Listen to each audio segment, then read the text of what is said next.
Let's play a little bit.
that's a good way to warm up right there.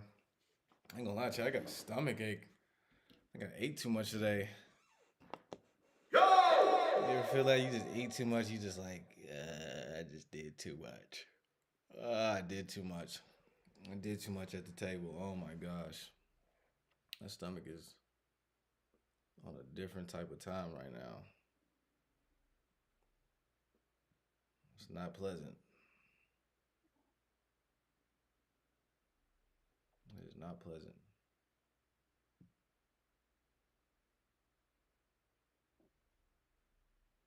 It's on a different type of wavelength right now. Ah, that stomach ain't no joke.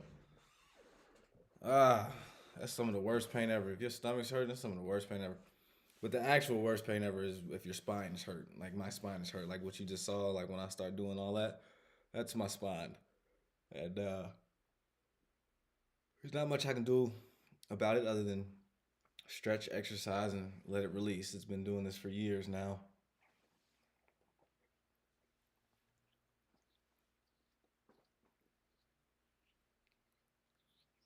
And if it wasn't getting better, I would go to the doctor or something, but they just want to cut on your spine and cut on your back. And it's like, nah, I'm not doing that. I'm not doing that. Can't do that. That's out of the question. I'll just hurt. I'll just freaking hurt. Like, before I get my like, back cut on. The more I think about it, nigga, like, I will just hurt about it, you know? Because sometimes in life, this is what it is. Some stuff is just going to hurt. And it's just, that's all it's going to give you is just some hurt. And you just got to just really just roll with that and just understand that and, you know, move accordingly with that. You know what I mean? Because some stuff, like, what are you going to do? Some stuff, there's not much you can do. It's not much you can do with some stuff, man. It's just one of those things, you know. It's just one of those things, yo. I'm on here a little bit earlier today. Got the single artwork done for Overshore. The song's gonna be coming out. The music video is gonna be coming out soon, so I'm very excited about that. Can't wait for people to see the music video, to see the work we put in. It's directed by LC Visuals. Good friend of mine who's stuck with his creative passions and has really saw them to fruition. You know, even all the way to the point of being my cameraman, which he don't really belong behind the camera too. He belongs in front of the camera a lot more than he belongs, behind it. So, and I keep telling him that, and it's finally clicking for him because he's got skills that are unmatched, just like me. We both have that real knack for this content game, for this video game, whatever you want to call it. I don't know what to call it anymore, but we got a real knack for it, and we work really good together. So that is why I'm just super ecstatic that we're on this journey of getting to this money through our creative endeavors. That's all a creative wants. That's all a creative wants is to get to that bag off of their creativity, and that is exactly what the industry knows, and that's what they prey on. They know that we want to. They know exactly that we want to, get money off of our art really bad, and we want to be successful off our art. The industry knows that oh too well, and we've seen so many artists get flipped by the industry. It's crazy, especially like just the psychological game. Imagine you're signed to a major label and you're getting all of this exposure, and your stuff is good, so you're getting platinum plaques, Diamond Records, XYZ. Well, what happens when the day comes? Excuse me, chat. What happens when the day comes where you no longer have their backing, right? You no longer want to do it the way they want you to do it, because inevitably that's what's gonna happen when you get involved with the major labels and things of that nature. Eventually, you're not going to want to do it how they want you to do it, and so what ends up happening is when they take away that hand of push, and now you have to put out an independent album, and you only sell 15K copies. What does that do to a person mentally? I mean, if you look at Big Sean, his last album, he only moved about 15,000 units, and he's gone platinum so many times, and it was a direct effect of not having the major label, on his team. And so they prey on that, man. They prey on that weakness of the artist that I want my stuff to be seen. I want it to be great. I want it to fulfill me. And I think as artists we have to take a step back and we have to understand that this art, the art itself should fulfill us, not the eyes on it, not the money that comes from it. And that is such a crazy thing to say to somebody that does that full time or something, and they make money off of it. It's so very hard to reconcile with that, because when you say that, you're like, what do you mean? Like, I want my art to fulfill me in the monetary sense, and when you look for it to fulfill you in the monetary sense, you inadvertently open yourself up.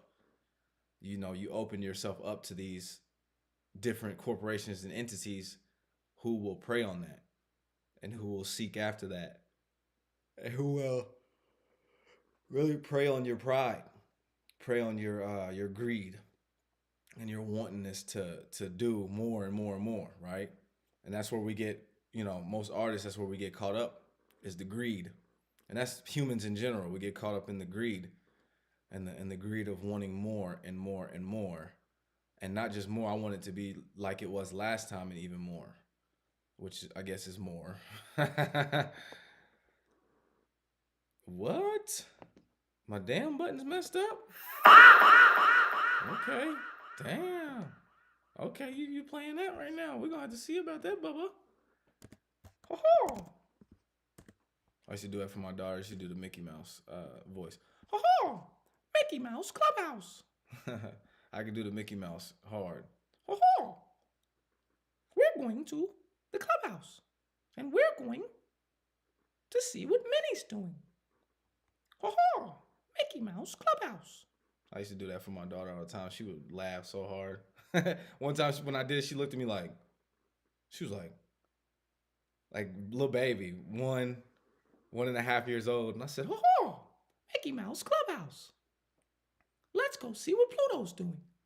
She was like, what? She was like, hold on, are you Mickey Mouse? She thought I made the whole show just for her. And I let her believe that.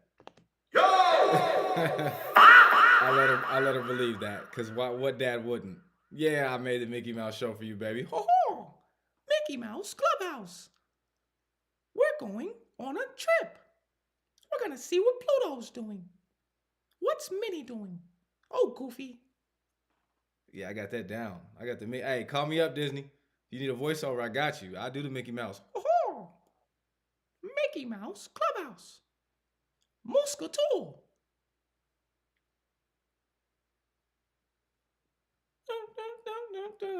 Hot dog. Real talk. I used to, yeah. I can still do that. I don't know how I can do that. It just kind of imprinted on me. I watched it so much when she was really little. I watched it so much that it just stuck with me, and I'm able to do that. I can do a little Morty off of Rick and Morty too. Rick. Oh, Rick. It's hard. I haven't watched Rick and Morty in a long time, so it's hard to do. But I used to be able to do. I used to do a good Morty. I just got to hear some more Morty sayings, and I'll probably be able to knock it out. You know what I mean? I would love to do voiceovers. That would be cool. I'm I got that voice for it. And it's just a different avenue for vocalists. And that goes back to my point. Like, you almost have to diversify yourself, and you gotta build capital for yourself when it comes to your creative endeavors. And I guess we all know that. There's creatives on the internet that are they're fully funding their own things, their own ideas, and their own productions. And I think that's amazing, because we don't need we no longer need, a major mainstream whatever to push you. You no longer need that. You have social media, and pretty much you got social media. You're good, right? You don't need that to push you. And so that kind of took the keys away from the majors and the mainstream. But they're gonna find a way. They're gonna find some type of avenue to still exploit artists. Man, artists been getting exploited since the beginning of time. It's a thankless sport. Being an artist is a thankless sport. You gotta have some thick skin to be an artist. And really, if you're an artist, God really gave you some thick skin. He really gave you some thick skin, especially if you didn't give up. He gave you some real thick skin because it takes real thick skin to do what we do on a daily basis. Where views are low and you don't see any traction, and not only that, but everybody probably kind of looks at you crazy because it's like, what are you doing? And so, yeah, I've been doing this for like 8, 9 years now. So the people that's closest to me, they just know what I'm on. They know what I'm on. They know what I'm finna do. You know what I mean? But I do feel for those new creatives and the people who may have given up because of the anxiety of no support. Right? The anxiety of no support is something that it grips you. Pause. But it really just it has a tight wind upon your mind. And for those of us, who overcome that, and we just get in our mind that we're gonna do this no matter what. This is what we're gonna do. There's great reward for that before there's even evidence of reward. There's great reward before there's even evidence of it. And that's what we do it for the most part. Is this reward of knowing that I expressed myself, that I was able to express myself in a way that others could relate to, maybe a small group of people, but somebody could relate to. That's the whole point. That's the whole reason that we do this thing. That's the whole reason that we are so adamant about it and so very clingy to it. We there's a certain fulfillment within doing what it is that you love in a creative space, and I'm sure there's the same type of fulfillment in many other spaces as well, when it comes to business and whatnot. But as far as like being a creative and whatnot, there's just it's just a different type of reward for the creatives. It's a different type of reward. But you have to stick it through. You got to stick it through. You got to keep pushing and keep pushing and keep pushing and keep pushing. And eventually you'll find that you'll get that diamond. Eventually you will break through to what it is that is there for you. And I mean, just getting your mind right is just getting your mind right is just half the battle when it comes to doing anything in a creative space. Because not only am I trying to create and be creative and make something that people will relate to and like, but I'm also having to do that in a structured way, whereas it doesn't look crazy or it doesn't come off confusing to the viewer or to whoever is consuming it. So that's another thing right there. Just having to navigate through the mental gymnastics of being a creative.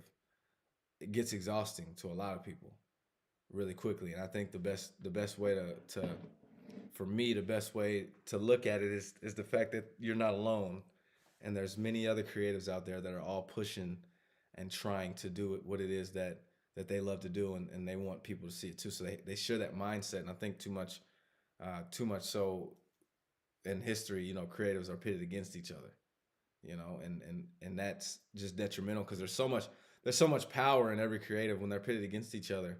It's a clash of the titans. It's something that everybody loves to see. That's why you had like the Drake and Meek Mill beef. You had the Drake and Kendrick beef because the power on each side is like two Super Saiyans clashing.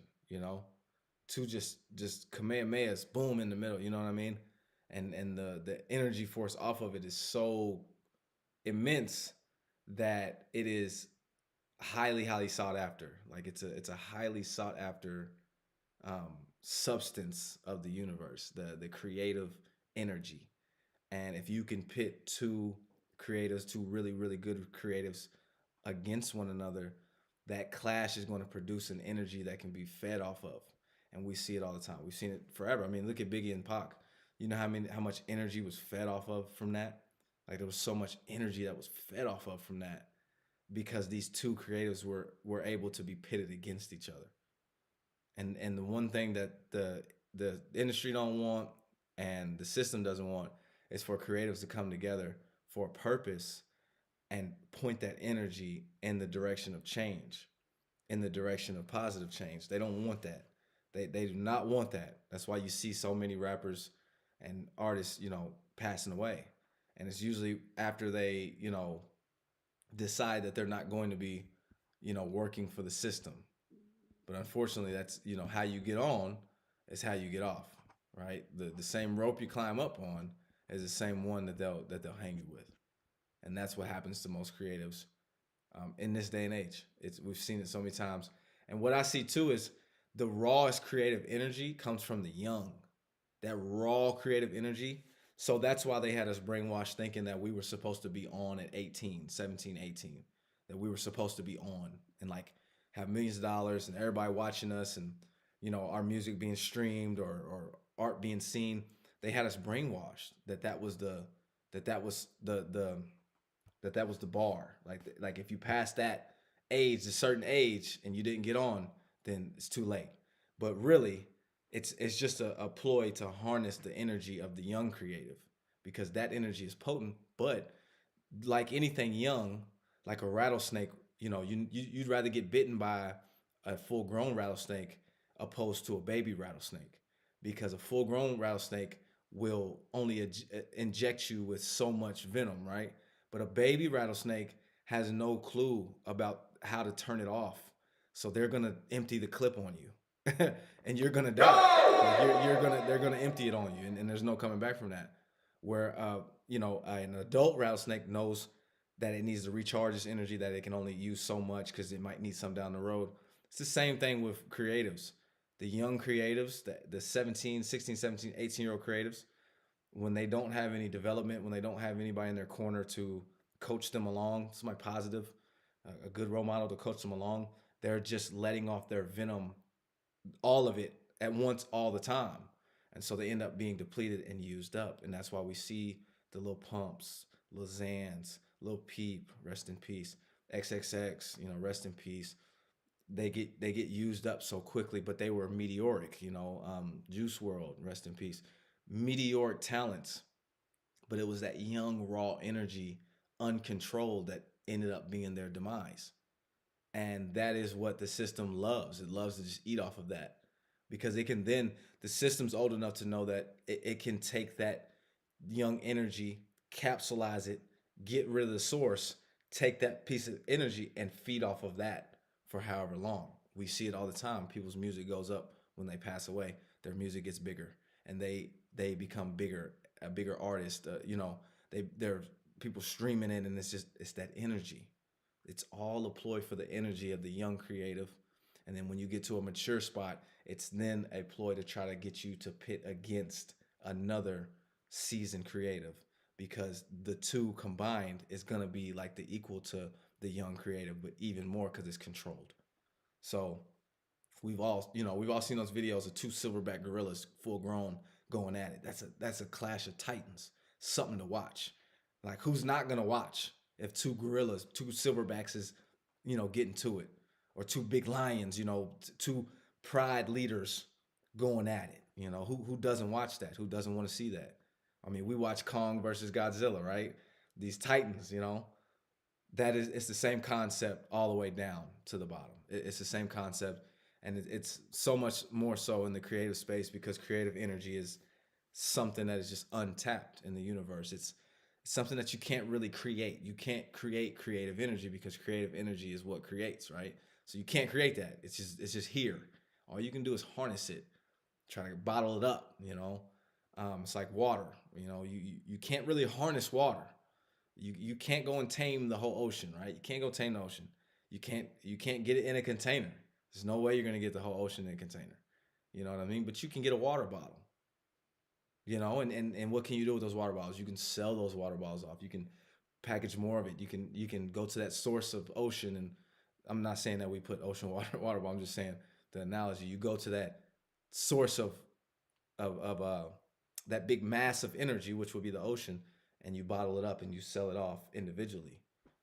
And that is what the system wants to do to the creative. Wants to take this ocean of creativity, bottle it up, and send it off individually. And when they, once they don't need the actual source anymore, they then just take what they have and stretch it for a long time. And you can squeeze a lot out of a young creative who has a meteoric rise to the top. You can squeeze so much out of them after they're gone. Dang near more, because at some point what's going to happen? They're going to mature. And once they mature, their eyes get open, they don't move the same way. System doesn't like that. System likes to get rid of you before you mature. Because if you mature, they know that you're going to turn around and tell other people like, hey, this isn't what it's cracked out to be. This is not what I thought it was, XYZ. We've seen that a million times. I don't know who's the young man that just passed away. Let's look him up, because I don't remember what his name is, but he just passed away, and he was making music. I can't remember his name, chat. Somebody tell me his name. He was making music, and he actually just wanted to, he didn't want to make TikTok music anymore.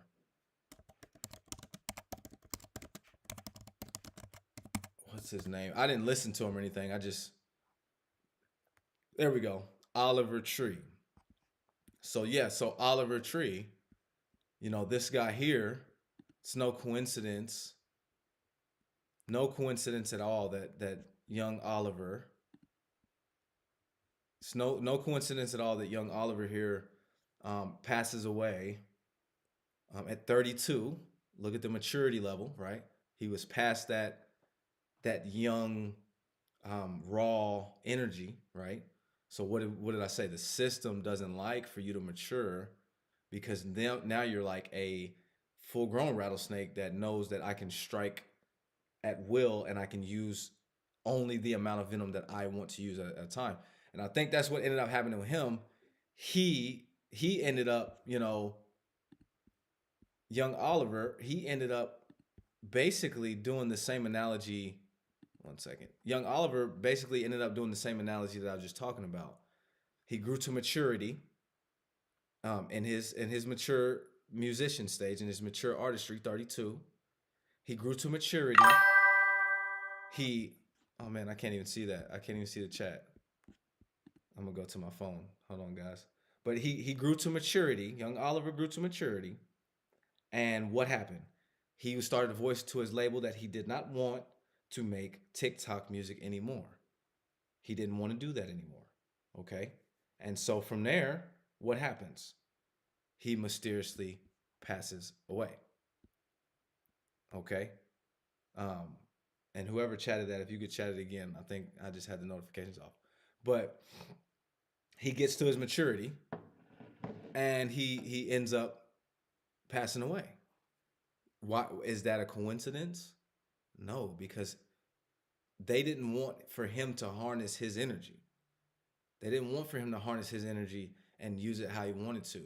He probably wanted to make full-length albums. He probably wanted to spend more time in his creative process. He probably wanted to find himself within his creative process. I can only speculate.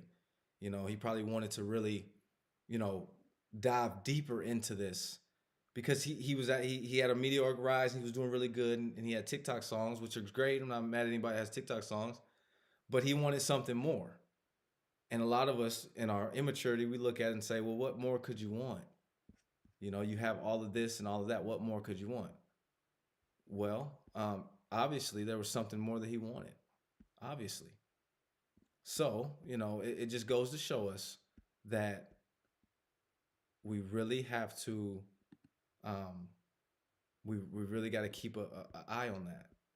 We really got to look at that objectively and understand that, this artist thing that we're doing, it isn't just for what people think. It isn't just, people aren't just doing art just because they want to be seen and they want to be the cool person, or they want to be this or that.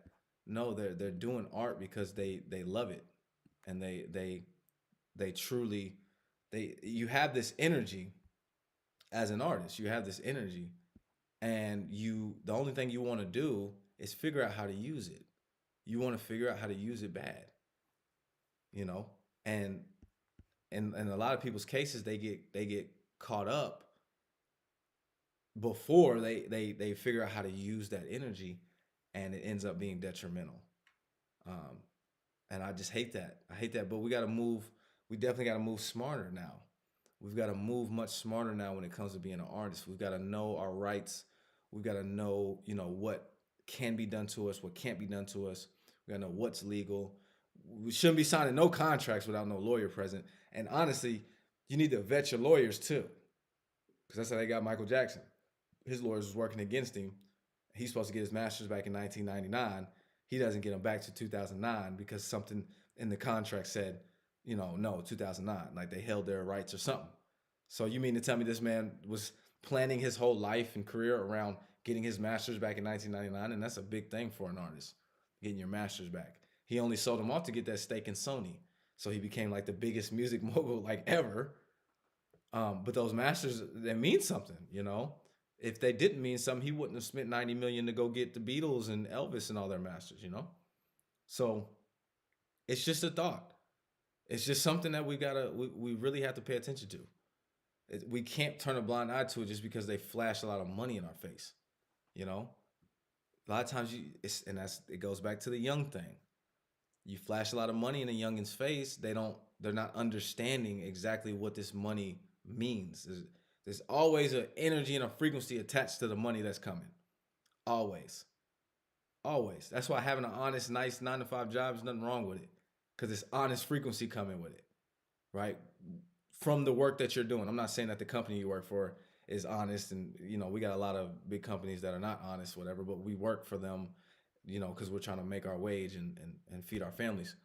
But when you get down to a cellular basis, the energy you're putting out to get the money and the intention behind it is to feed yourself, clothe yourself, take care of your family, XYZ. And so that's the energy that's attached to that money. We all know blood money, nobody wants blood money. They wouldn't even take that money back from Judas. You can't take blood money. There's energies and frequencies attached to it.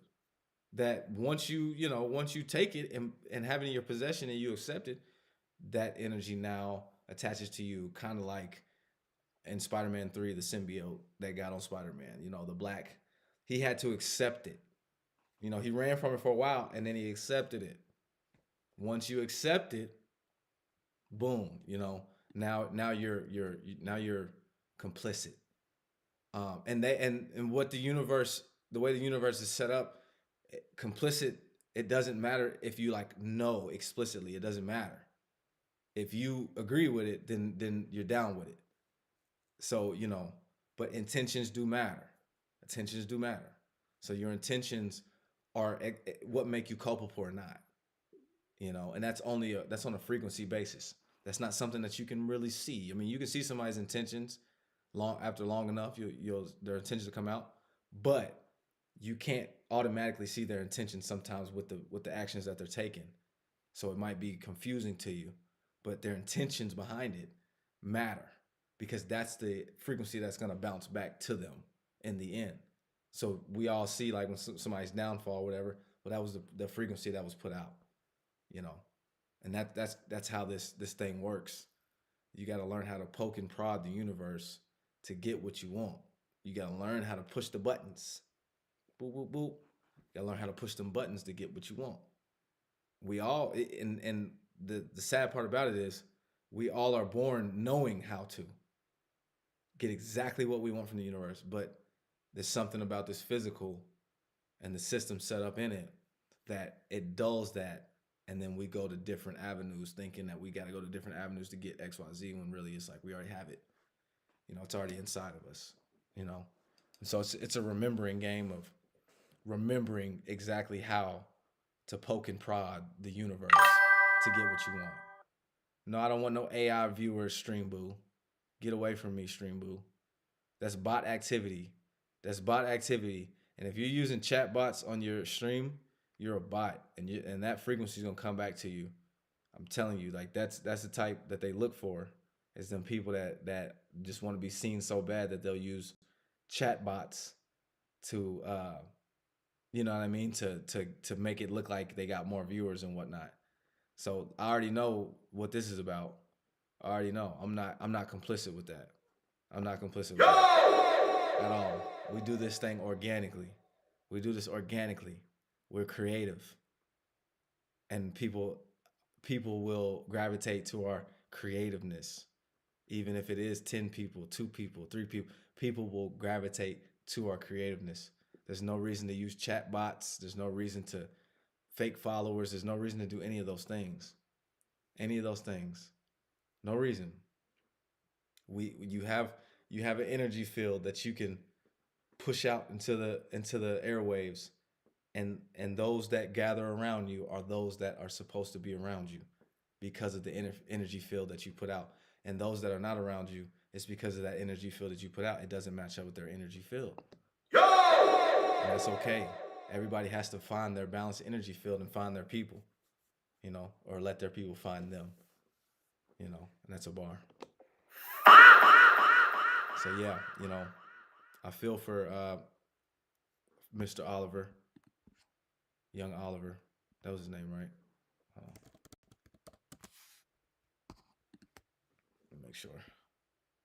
Yeah, Oliver Tree. Yeah, I feel for young Oliver Tree because he was getting to a point where his artistry was maturing, and he was learning how to use his energy. He was learning how to harness it, and he was learning that he didn't want to give it away for TikTok clicks anymore. Even though that worked for him before, he didn't want to keep doing that. And he learned that, and then coincidentally, he passes away in a helicopter crash. We can only speculate, how that went down.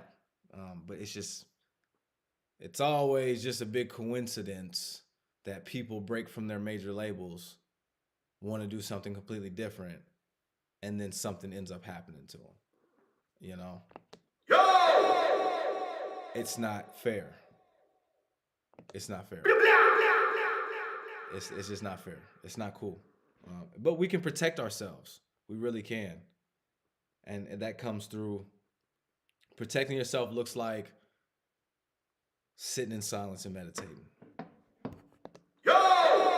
Protecting yourself looks like not being greedy when your opportunity comes.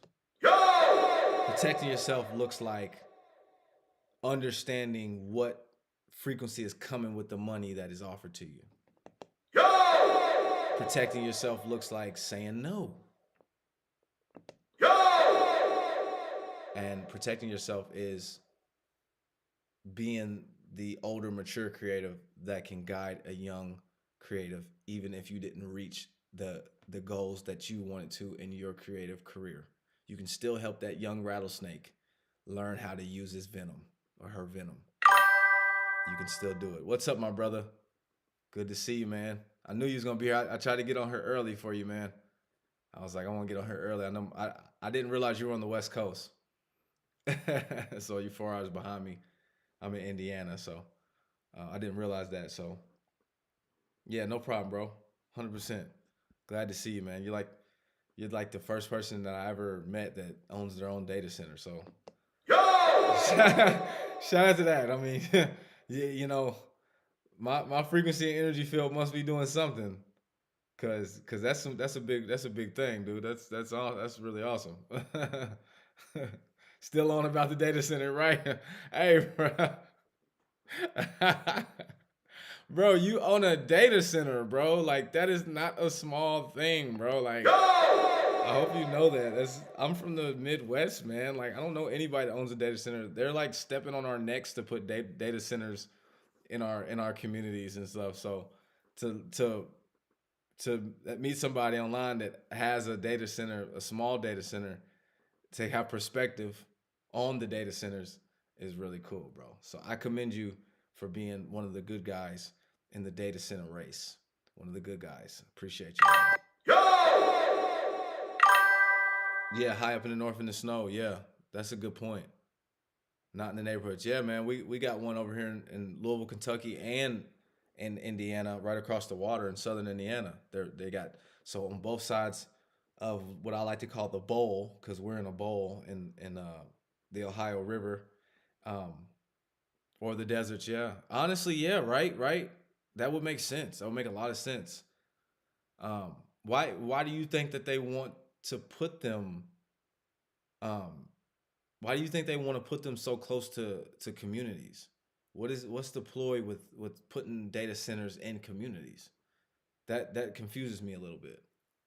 Because like you said, you can literally put them in deserts, high up north in the snow. Why would you want to put them? There's three things. All right, let's hear it. Let's hear it. Let's hear what Real Mad Drag has to say. He's the expert on it. He's the expert on the data centers. Owns his own data center, small data center. So we're getting some expert opinion right now. I feel like a real journalist right now. About to get expert analysis. You know how when they call up the analysts, like I watch Sports Center all my life. So you know when they call the analysts up, and the analysts is sitting there like, yeah, and they know everything. So let's hear it, bro. What are the three things?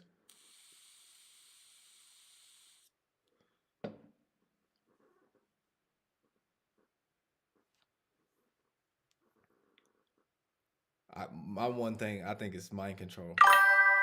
All right, we got it, y'all. We got it. We got the info. I'm gonna read it for all of us. Deserts and snow are harsh for getting cables and things there like electronics and everything. You feel me? For sure. Government doesn't want to spend the money, of course. All these companies don't want to spend that money. They'd rather put it somewhere easier.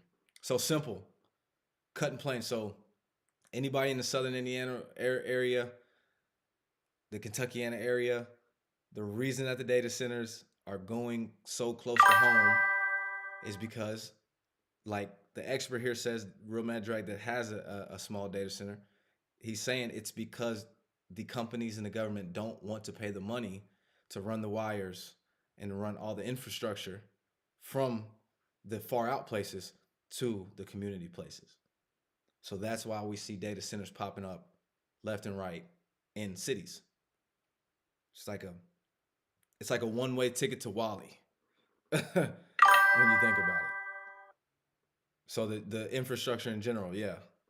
So it's the infrastructure in general is just from the business standpoint. I can understand it from a business standpoint when you look at numbers, crunch numbers, and money. It's going. They're not going to make as much money as they could putting it far away from civilization. Where when at the end of the day we have so much land on the earth, land that we've probably never seen before, that are not probably on any flight plans, that are never going to be on. You're never going to fly by them. These are places these that these data centers could very well go, and the governments and the companies are choosing to put them closer to communities because of the cost. It's always about the money. Speaking of money, this man Elon Musk just became a trillionaire. That's terrifying. That is terrifying. A trillionaire? Like what? It's more to cities already have the infrastructure they have to build. So this is on continuation of why data centers. Real Mad Drag's talking about it. This is the continuation of the information he's giving us. It's more so cities already have the infrastructure. They have to build all that out there, and they need government help, and it's higher cost up front. So yeah, so the companies need the government help to actually get these things up and running at the capacity that they want, because they're building very large ones. Like the ones here are very big. They're so big, and I see what you're saying about the money, because a lot of people have been complaining about their Duke Energy bill. Those that are closer to the data centers, their energy bills are going up. So that's another way, a loophole that they can cut costs is by. There we go. Okay, exactly. So I'm starting to understand this a little bit better. Appreciate you, and I really do appreciate you, bro, because there's so much ignorance surrounding data centers, that to have someone like you who actually owns their own small one, functional, it actually is a breath of fresh air for people who have no idea and only are hearing horror stories, only seeing the negative of it, to really break it down as to why that these things are being put so close to communities is really it's really an enlightening thing. So I guess from there, if you get enough people thinking about the why on why they're putting the data center so close, and if you get enough people thinking about the need, right? Because there's a need for it, even if we don't consciously think about it, there's a need that we have for these things. I'm not advocating for or against, I'm just saying maybe once you get enough people thinking about this and talking about this, there can be solutions. Because I'm a firm believer that there's the solution to every problem is right in the mind of some human being somewhere. Right? It's somewhere. Just the same way with the cancer cures and stuff. Like it's somewhere. But it's just it's fighting against that system that wants to hoard it all to itself and doesn't want to have it. The system really wants to have a gap of influence, a gap of power. I wouldn't even just say money anymore. I'd say just power. All right, cool. Some more on this from Real Mad Drag. What my brand and our friends are and brands do are the complete opposite. We fought the Canadian government over getting them up north. Government funding existed and they wanted to get these made up north in the middle of nowhere. Talking about data centers, where there's been no one in thousands of years. And the new government wanted to build them near the cities and cut off funding for us to build the infrastructures. We are slowly getting it done. It's a start. It is a big start. Air horns for that. Air horns for that. So everybody needs to understand this. There are people who have access to these data centers, who have the resources to build their data centers, and they are actively going against the grain of the data centers being detrimental to society. So there's always somebody fighting for the people, and Real Mad Drag is one of them. And I'm very, very, very happy that we are acquaintances on here, bro. You're like, yeah, you definitely you're gonna be my expert analysis on this, bro. On all things technology, you gotta be my expert analysis, my expert analyst, because that opens my mind. Like now, I'm thinking in a different way about it. Whereas before, I was just thinking, oh man, they're just drinking up all the water. They're just drinking up all the water. But now I see that there's more to it. There's more to it. And one thing about us humans, as we go along and new stuff comes, and as we go along and we learn more about it, we inherently find solutions. We find ways to adapt. That's why we've been here for so long. We find ways to adapt. We find ways to make it work. And we will find ways to make the data centers and things work. We will.